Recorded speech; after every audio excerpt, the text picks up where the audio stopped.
Om Shanti. Direct भगवान के महावाक्य सुनकर कैसा लगता है? बहुत अच्छा ही नहीं, और कुछ बताओ।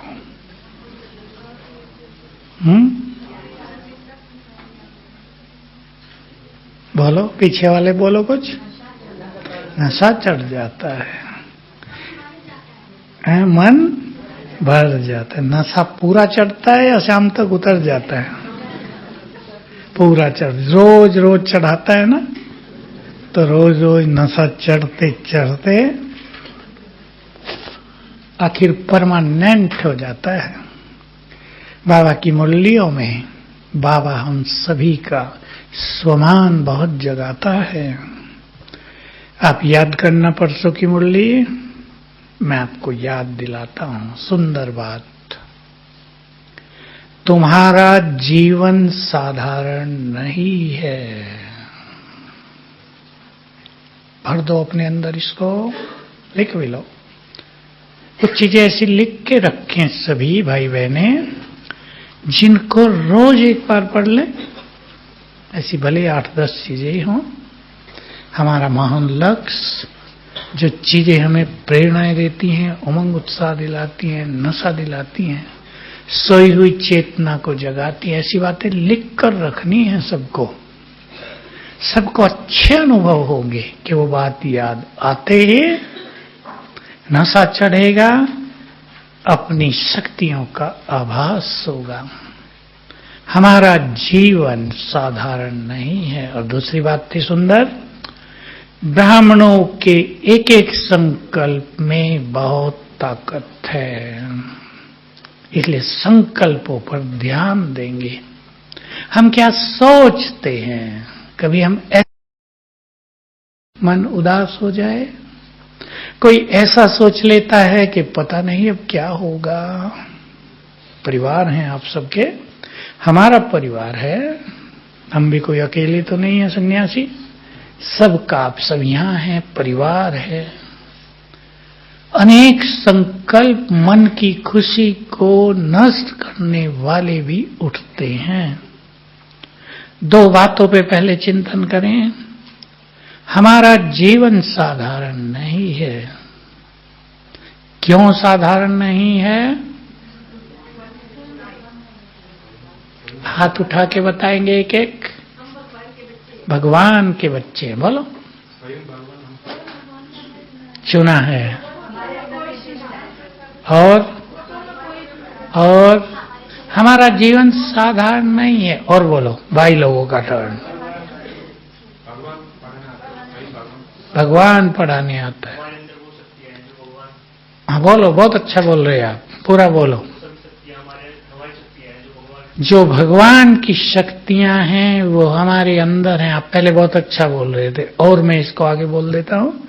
हमारे अंदर वो शक्तियां हैं जिनसे हम दूसरों का कल्याण कर सकते हैं। जो बाबा ने कहा, अपनी समर्थी से दूसरों को भी समर्थ बनाओ। तो हमारे अंदर वो शक्तियां हैं जो हम अनेकों को समर्थ, पावरफुल बना सकते हैं। इसलिए हमारा जीवन साधारण नहीं है। तो बोल कैसे होने चाहिए? साधारण या रॉयल से भी आगे बताओ। रॉयल बोल अच्छी बात है। शुरुआत हम रॉयल बोल से करेंगे, मीठे बोल से करेंगे, लेकिन और आगे बढ़ो। योग युक्त बोल, सुख देने वाले बोल, और सबसे बड़ा वरदानी बोल। देखो इतनी महानता है, इतना हमारे जीवन का, हमारे बोल का महत्व है। हमारा जीवन साधारण नहीं है तो कर्म, हम हीरो एक्टर हो गए तो हमारे कर्म भी साधारण नहीं। आप में से बहुत गृहस्थ वाले बैठे हैं, गृहस्थ में जीवन साधारण होते हैं, कर्म साधारण होते हैं। मैं उदाहरण दे रहा हूं। आप किसी मैरिज पार्टी में गए हैं, आपको जाना ही पड़ेगा। अब वहां बहुत लोग आए हैं, मान लो मैं उदाहरण दे रहा हूं, 100 आए हैं, ज्यादा आते हैं आजकल, 100 आए हैं। अब आपका सब कुछ कैसा हो? बोलो, माताएं बताएंगी, माताएं बताएंगी। और सिंपल तो शादियों में होता नहीं, आप सफेद कपड़े पहन के चल जाओ, लोग हंसेंगे। ठीक है, सादगी, सिंपल से भी अच्छा शब्द है सादगी। चेहरे पर रूहानियत। लोगों की खाने पीने पे दृष्टि होगी, होगी या नहीं? क्या क्या बना है, स्टॉल लग जाते, मुझे नहीं पता आजकल क्या होता है, मैं सुना है स्टॉल लग जाते हैं, कौन सा माल अच्छा है, रसमलाई बनी है या गुलाब जामुन है या रसगुल्ला है, और हमारी दृष्टि, बोलो, आत्माओं पर। ये जो आत्मिक दृष्टि का अभ्यास है, ये आपकी सेवाएं बहुत कराएगा। ऐसी जगह जहां आपको जाना ही पड़ता है, आप अवॉइड नहीं कर सकते, आपको जाना पड़ेगा। तो अगर आत्मिक दृष्टि होगी तो बहुत अच्छे वाइब्रेशंस आपके द्वारा फैलेंगे। आत्मिक दृष्टि से आगे बढ़ो। और कैसी दृष्टि? माताओं एकदम आगे आ जाओ, तो पीछे वालों को दे, और आगे, एकदम लास्ट, बिल्कुल आगे आगे आ जाओ, थोड़े आगे हो जाओ। बोलो, आत्मिक दृष्टि के साथ प्लस करें। हाँ, सबको आप इस नजर से देखना जो पिछली मुरलियों में थी। पहली नजर, ये सब भगवान के बच्चे हैं, इसमें तो कोई बात ही नहीं, वो खराब हैं कैसे हैं, भगवान के बच्चे हैं। फिर देखना, इनमें से कई देव कुल की महान आत्माएं हैं। ये संकल्प करते ही आप में अलौकिकता आ जाएगी और आपके वाइब्रेशंस उनको पहले आपकी ओर आकर्षित करेंगे, फिर बाबा की ओर। सब भाई भी जिनको जाना होता है, ये अभ्यास करेंगे तो हमारा जीवन साधारण नहीं है, सबको दिखाई देना चाहिए। 200 लोग आए हैं मैरिज में, सबको दिखाई दे ये हमसे अलग हैं। बाबा उदाहरण दिया करते थे, शिव बाबा, ब्रह्मा बाबा का, कि बाबा की पर्सनैलिटी ऐसी थी कि चाहे 1000 की भीड़ के बीच अलग चमकते थे, लौकिक में भी, क्योंकि वो रुहाव बहुत जबरदस्त था। आज की मुरली पर आपने ध्यान दिया हो, बाबा को बहुत साक्षात्कार कराए शिव बाबा ने। बोलो, इसमें और क्या सुंदर बात कही थी? किसने कैच किया, मैं जानना चाहता हूं। बाबा को उसके अनेक जन्मों के भी साक्षात्कार कराए कि इस जन्म में कैसा ताज था, कैसी पगड़ी थी। राजा पगड़ी पहनते थे ना, कई जन्म में द्वापर युग से भी बाबा को राजाई मिली, सब दिखा दिया। तो क्या हुआ होगा ब्रह्मा जी को? मुझे इस बात का पहले से ही पता है, मैं सोचता हूं नारायण बनूंगा, ये तो बाबा कहते थे, वो तो हम भी जानते हैं, लेकिन वो चीजें जिसको हम नहीं जानते, मैं थोड़ा बहुत जानता हूं, आप नहीं जानते। क्या क्या हीरो पार्ट बाबा ने बजाए, महान उत्थान में भी और बड़े पतन में भी, ये रहस्य है। तो बाबा को क्या हुआ होगा बताओ? नशा तो चढ़ता ही है, वे सभी संस्कार जागृत हो जाते हैं। मैं उदाहरण दूं, माताएं बैठी हैं बहुत सारी, आपको कोई बता दे कि आपसे 3 जन्म पहले जिस झांसी की रानी लक्ष्मीबाई का नाम है वो तुम थी, क्या होगा? तलवार न मिले तो बेलन तो उठा ही लेंगी, आ जाएगी ना शक्तियां। अगर डर लगता हो, निर्भयता आ जाएगी, आ जाएगी या नहीं? हमारी पूर्व जन्मों की स्मृतियां हमारे महान संस्कारों को जगा देती हैं, अनेक कमियां मिट जाती हैं। तो आज बाबा की मुरली में ये बहुत स्पष्ट था, बाबा को अनेक जन्मों का रूप दिखा दिया शिव बाबा ने, तुम ये थे, हम भी देख सकते हैं। कैसे? ठीक बोल रहे। और आगे चलो, हमारे पास, हम भी तो हीरो एक्टर हैं ना, कहीं ना कहीं हम में से भी कई आत्माओं ने भारत के इतिहास में द्वापर युग से और धर्म के क्षेत्र में, दो ही क्षेत्र होते बड़े, हीरो पार्ट अवश्य बजाए हैं। हम उसे जान सकते हैं, वो हमारे ब्रेन में अभी भी भरे हुए हैं। इसको कहते हैं अनकॉन्शियस माइंड अंग्रेजी में, हिंदी में कहते हैं अचेतन मन। जो चेतन नहीं है, चेतन तो वही है जो हम देख रहे हैं, सोच रहे हैं, जो भरा हुआ है पर डेड पड़ा है, इधर है वो। अगर हम अपनी बुद्धि को स्वच्छ कर लें, अगर हम इस तरह के स्वमान का अभ्यास करें, इसके लिए स्वमान हो गया, मैं जन्म जन्म की हीरो एक्टर हूं, मैंने बड़े बड़े पार्ट बजाए हैं, तो वो जो अंदर भरा हुआ है वो इमर्ज होने लगेगा। तो हमारा जीवन साधारण नहीं है। भर दो आज अपनी अंतर मन में, इसलिए हमारे कर्म साधारण नहीं, हमारे बोल साधारण नहीं, और बड़ी चीज क्या, हमारे संकल्प भी साधारण नहीं, क्योंकि हमारे संकल्पों का प्रभाव पूरे कल्प वृक्ष तक पहुंचता है। अवेयरनेस हो, मन में ये स्मृति रहे, हम कल्प वृक्ष की जड़ों में हैं। भक्ति में मान्यता है, कल्प वृक्ष के नीचे बैठकर, बोलो माताओं को पता होगा, कल्प वृक्ष के नीचे बैठकर जो भी इच्छा करोगे वो पूर्ण हो जाएगी। और हम तो हैं सभी की इच्छाएं पूर्ण करने वाले, हमारी तो पहले ही हो जाएंगी। जो दूसरों की इच्छाएं पूर्ण करते हैं उनकी सभी कामनाएं पूर्ण हो जाती हैं। तो हम कल्प वृक्ष की जड़ों में हैं। हमारे एक संकल्प का, हमारी स्थिति का, हमारी प्योरिटी का प्रभाव पूरे कल्प वृक्ष में फैल रहा है। तो बहुत स्मृति रखेंगे, हमारा जीवन साधारण नहीं है, तो हम महान आत्माएं हैं, जिम्मेदार आत्माएं हैं। कल परसों की मुरली से, कर्म करते हुए तुम्हें स्मृति रहे मैं कौन सी आत्मा हूं। केवल आत्मा हूं, यहां खेल खत्म नहीं होता, यहां तो शुरू होता है। मैं कौन सी आत्मा, कौन सी आत्मा में आ गए हमारे सारे स्वमान।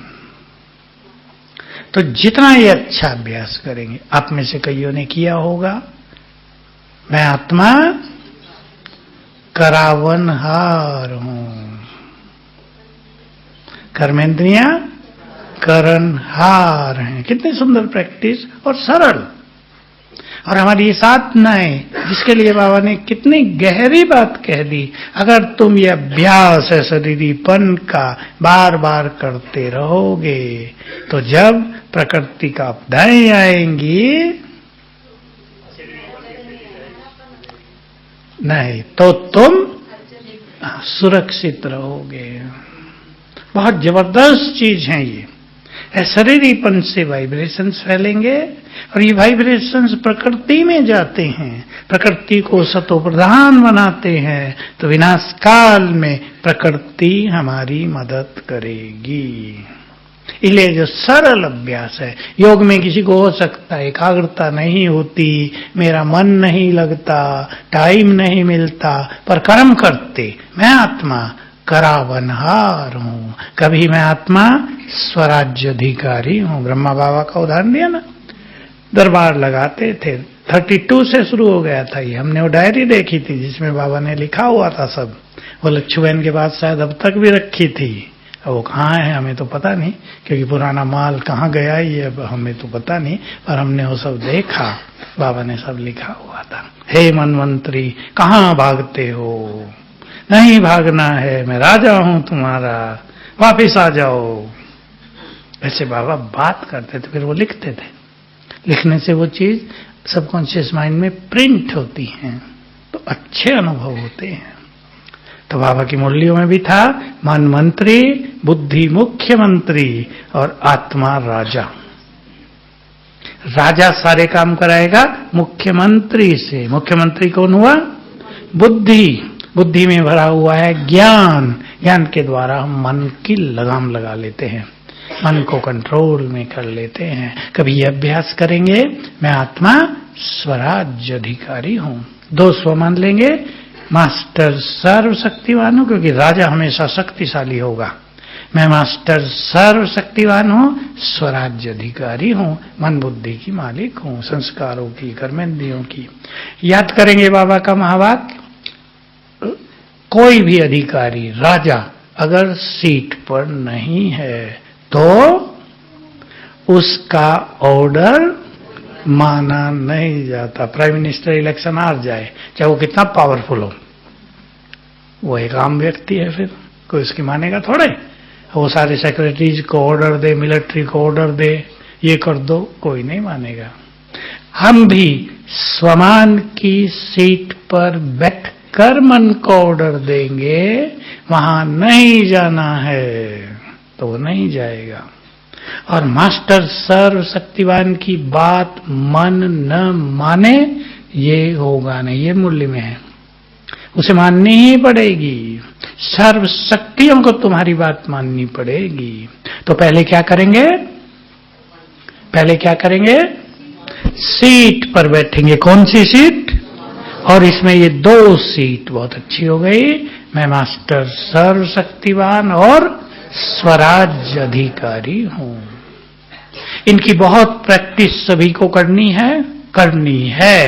तो प्लान बनाएंगे, दिन में क्या क्या करते हुए हम प्रैक्टिस करेंगे। सुन के बहुत अच्छा करके छोड़ना नहीं है। आज किसने की प्रैक्टिस? हाथ उठाओ ईमानदारी से, पूरा हाथ उठा दो। बहुत अच्छा, कुछ तो है। बहुत अच्छी प्रैक्टिस, मुझे कल से बहुत याद रहा। मैं पहले से ही करता हूं, पर कल से ज्यादा याद रहा, बहुत बार हो गई। नियम बनाओ, पानी पीते, लिख लो फटाफट जिसको लिखना है। पानी पीते, खाना खाते, सेवा जो आपको यहां मिली वो करते, रोटी की भी है, सब्जी की भी है, किसी को भोजन खिलाने की है, किसी को भाइयों को अलग अलग ड्यूटी है, अपनी अपनी सेवा करते, तैयार होते, नहाते धोते तैयार होते, सभी ध्यान देंगे। पानी पीते, चाय पीते। एक नियम और बनाओ, अपने कमरे में जाएंगे और वापस आएंगे 2 टाइम। सिंपल बात है ना। जब हमने प्रैक्टिस की मुरली को याद करने की, तो मैं खुद भी की और सबको सिखाया। मुरली सुनते ही जब 2 चप्पल पहनो, 2 बातें याद करना, और दिन में जितनी बार पहनो, उतारेंगे ना फिर पहनेंगे, उतनी बार 2 याद करो। जो उतारते नहीं उनको मुश्किल होगा। ठीक है ना, सिंपल। ये तरीके हैं, बहुत अच्छे तरीके हैं अपनी मेमोरी पावर को बढ़ाने के और अच्छे अभ्यास करने के। मुरली सुनते हुए, खाना खाते हुए, बनाते हुए, सफाई करते हुए, कपड़े सुखाते हुए, धोते हुए, घरों में। सिंपल चीजें है ना। केवल प्लान बनाए, 15-16 बातें हो सकती हैं जो छोटे छोटे हमारे काम होते हैं। माताओं घर में झाड़ू लगानी है, छोटा सा काम। मैं आत्मा हाथ से झाड़ू लगवा रही हूं, मैं झाड़ू लगा रही हूं ये नहीं, मैं आत्मा हाथ से झाड़ू लगा रही हूं। सिंपल प्रैक्टिस, और कुछ नहीं इसमें। कोई सोचे मैं यहां कंसंट्रेट करूं, बैठ जाऊं योग में, मैं आत्मा है शरीरी हूं, ये सब नहीं। पानी पी रहे हैं, मैं आत्मा अब शरीर को पानी दे रही हूं, ये संकल्प करेंगे। मैं आत्मा शरीर को भोजन खिला रही हूं। बाबा को बाबा आप भी खिलाओ, पहले खुद खा लो फिर मुझे खिला दो। हंसी मजाक बाबा भी किया करते थे, ब्रह्मा बाबा मुझे खिलाओ। उन दिनों नहाने के लिए लोहे की बाल्टी और लोटा होता था, ये प्लास्टिक युग नहीं था। बाबा कहते थे, मैं शिव बाबा से बातें करता हूं, जन्म जन्म तुम्हारे ऊपर दूध की लोटी चढ़ाई है, मेरे ऊपर पानी की लोटी तो चढ़ाओ, मुझे नहलाओ। अब हमारा बाप है, हम कुछ भी कहें ना, हमारा है वो तो। भगवान थोड़ा है जिसे डरेंगे, प्रभु जी नहाने दो, ये थोड़ा ही कहेंगे नहलाओ हमें, जन्म जन्म तुम्हें नहलाया है हमने, आ जाओ। ऐसे हंसी प्यार से बाबा से बातें करें और दिनचर्या में ऐसे 15-16 काम फिक्स कर लो जिसमें अभ्यास करेंगे। मैं आत्मा आंखों से देख रही हूं अंदर बैठ के, मैं आत्मा कानों से मुरली सुन रही हूं। थोड़ा दिन धुन लगा के देखो, 7 दिन, और मधुबन सबसे सुंदर स्थान जहां ये धुन आराम से लगती है। और तो कोई चिंता नहीं माताओं को कि बच्चों ने खाना खाया या नहीं, स्कूल गए या नहीं, होमवर्क किया या नहीं, है चिंता इधर? अच्छा, चिंता भी हो तो फोन से पूछ लिया करो, थोड़ा सा संकल्प न चलते रहें। यह अभ्यास हमारी आत्मिक शक्तियों को बहुत बढ़ाएगा और देह भान छूटता जाएगा। और कल जो बाबा ने बहुत गहरी बात कही, जो किनारे पकड़े हुए हैं उन्हें छोड़ दो। वो कैसे छूटेंगे? इस अभ्यास से।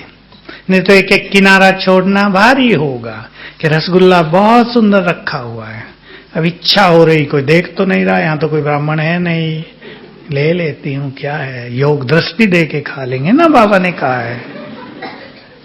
अब खींच रहा है मन, लेकिन अगर देह नहीं खींचेगा तो ये स्थूल चीजें भी नहीं खींचेंगी। माताओं की हंसी की बात सुना दूं? दूसरी माताओं ने क्या क्या पहना हुआ है, सोने की है, उसमें हीरे भी लगे हैं, अपनी भी देख रहे हैं, हमारी तो ढीली ढाली। इस सब से बुद्धि निकल जाएगी, निकलेगी या नहीं? देहभान ही छूटता जाएगा। हमारा तो जीवन ही हीरा बन गया। हीरो की अंगूठी, हीरो की चूड़ियां, ये तो छोटी चीजें हो गई। जिनका जीवन ही हीरा बन गया हो, उनके लिए हीरो की क्या वैल्यू। जब ब्रह्मा को, दादा लेखराज को हीरे क्या दिखने लगे? पत्थर। नशा ही नहीं रहा कि ये हीरे हैं और मैं इनका मालिक हूं, राजाई मिलती है। अथाह संपदा, अथाह धन संपदा, सबसे बुद्धि निकल गई। तो किनारे आपे ही छूट जाएंगे, चाहे देह के संबंधों के किनारे हों, चाहे देह के पदार्थों ने हमें पकड़ा हुआ हो, वो किनारे हमने पकड़े हुए हैं। कुछ सूक्ष्म किनारे हैं, कुछ स्थूल किनारे। समझ रहे हैं ना किनारे क्या क्या पकड़े हैं? और बाबा उदाहरण देते थे, हलवा जब बन जाता है, माताएं हलवा बनाती हैं तो किनारे छोड़ देता है, घूमने लगता है ना ऐसे पूरा ही। यह है संपूर्णता की निशानी, बन गए।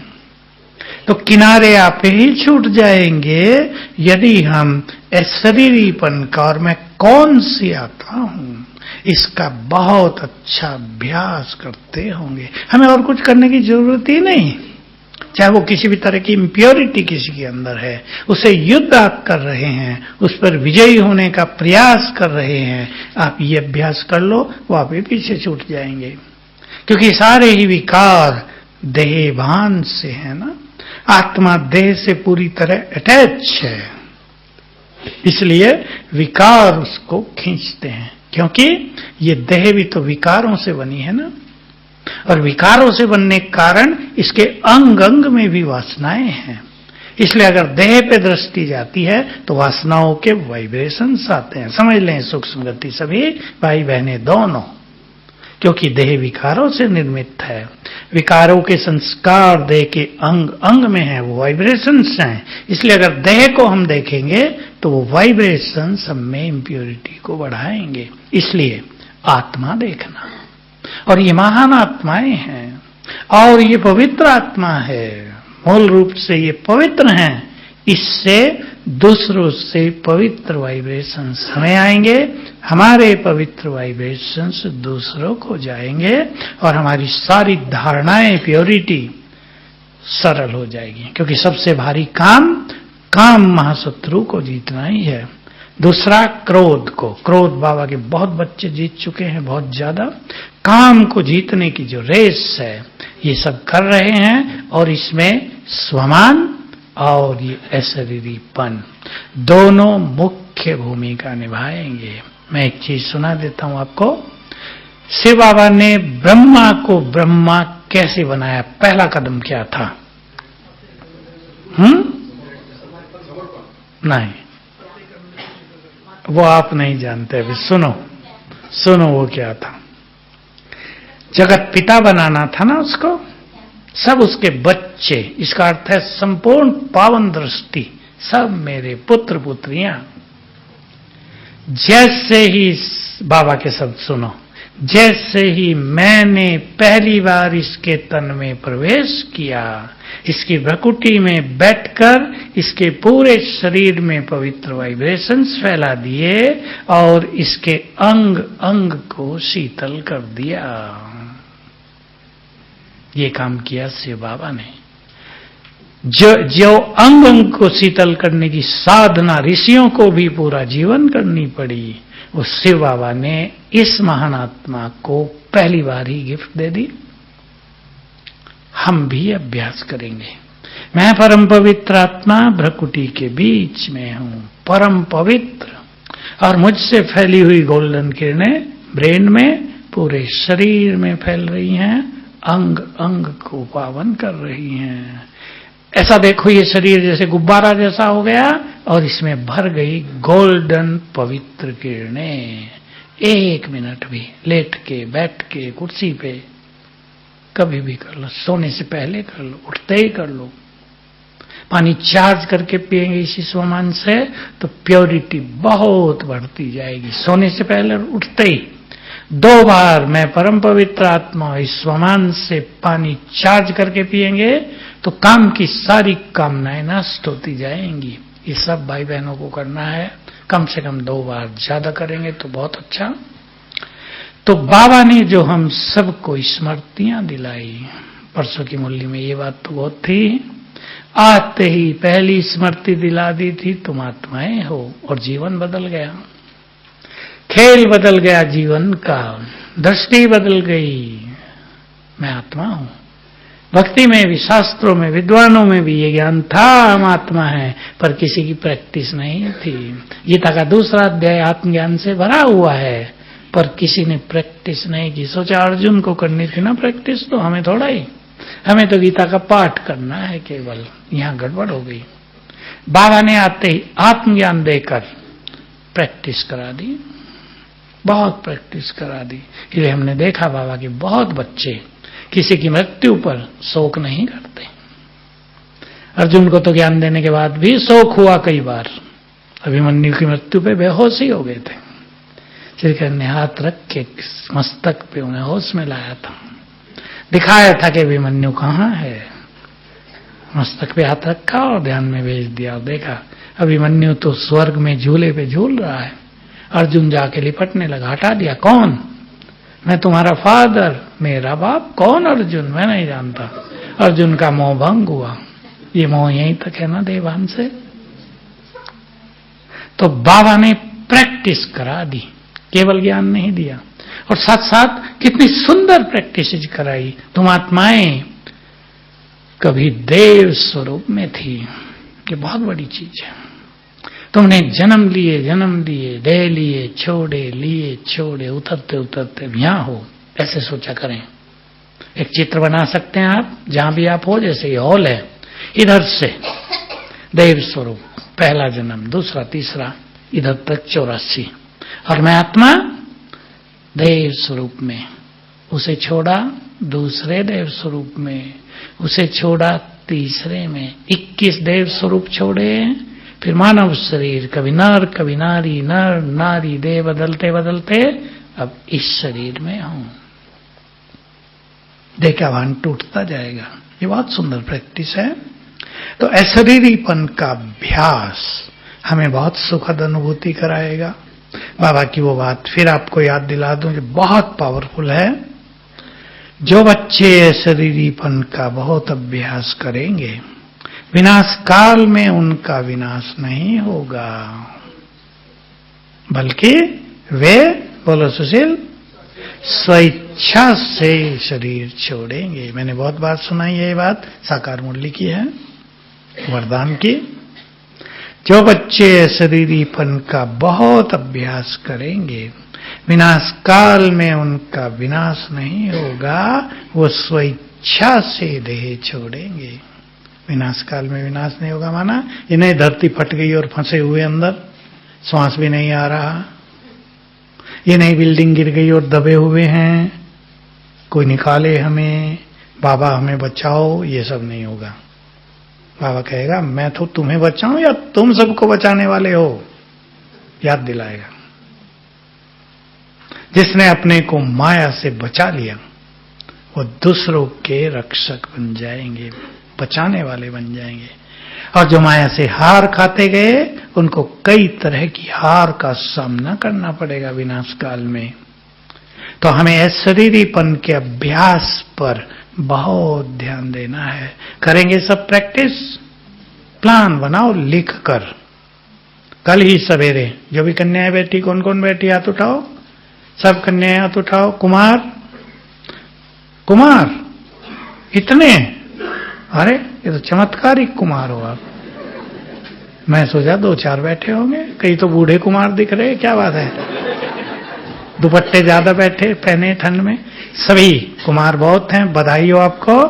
और सभी आज ही सोने से पहले कर सको तो बहुत अच्छा, नहीं तो कल सवेरे उठते ही इस कर्म में हम ये अभ्यास करेंगे। बहुत अच्छी प्रैक्टिस हो जाएगी। और 7 दिन यदि साधना दृढ़ता से कर लें तो नेचुरल हो जाएगा, बहुत याद रहने लगेगा।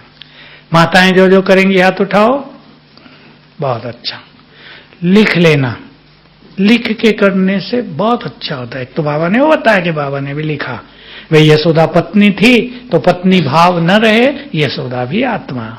निर्मल शांता बच्ची थी, डॉटर है, ये भाव न रहे, निर्मल शांता भी आत्मा। बच्चे थे 2 लड़के, वो भी आत्मा। 3 लड़की थी, 2 लड़के, ये आत्मा, ये आत्मा, ये आत्मा। वो लिखना अलग, मैंने लिखना दूसरी बात का। किस किस कर्म में अभ्यास करेंगे, कब कब करेंगे। पानी पी रहे हैं, मैं आत्मा देह को जल दे रही हूं, देह में जल चढ़ा रही हूं, ऐसा कर लेना। इस देवी हूं ना, इस देह पर जल चढ़ा रही हूं। अच्छे अच्छे संकल्प, एक ही दिन में आनंद आ जाएगा। लिख के करने से क्या होगा, जितनी बार लिखेंगे, मान लो पानी पी रहे हैं, एक बार भूला, दूसरी बार पिएंगे तो याद आ जाएगा, दूसरी बार भूला, तीसरी बार याद आएगा। और इस तरह अभ्यास करते करते हमारा अभ्यास नेचुरल होगा। इससे एकाग्रता बहुत बढ़ेगी, योग बहुत अच्छा होगा, बाबा की समीपता का अनुभव होगा। जो सुंदर शब्द बोले ना बाबा ने, क्या बोले समीपता के, समान बनने में समीप आओ, फिर समीप आओ, फिर समीप आओ। क्योंकि जो समान बनेंगे वही साक्षात्कार मूर्त बनेंगे। और जो साक्षात्कार मूर्त बनेंगे, साक्षात्कार मूर्त बने, उनके साक्षात्कार होंगे दुनिया को, उनके द्वारा महानतम सेवा होगी। जो सेवा 80 साल में कोई नहीं कर पाया, वो सेवा 1 हफ्ते में हो जाएगी, साक्षात्कार स्वरूप बनते। तो इसलिए बाबा ने कहा समान बनने में समीप आओ, भगवान की प्रेरणा। तो हमें बहुत ध्यान देना है किन किन चीजों में समानता लानी है, सोचने में, कर्म में, संस्कारों में, तपस्या में, त्याग में, और उसको समीप माने और ज्यादा करना है, ताकि हम ब्रह्मा बाबा की स्थिति के समीप आ जाएं। तो ब्रह्मा जैसी करो तपस्या। अब हम इसी में बैठेंगे। बाबा के रूप में जब जाओ तो ब्रह्मा बाबा को देखना, शिव बाबा पर बुद्धि एकाग्र गहन तपस्या में बैठे हैं। चलें अब इसी में बैठेंगे और बाबा से पावरफुल एनर्जी प्राप्त करेंगे।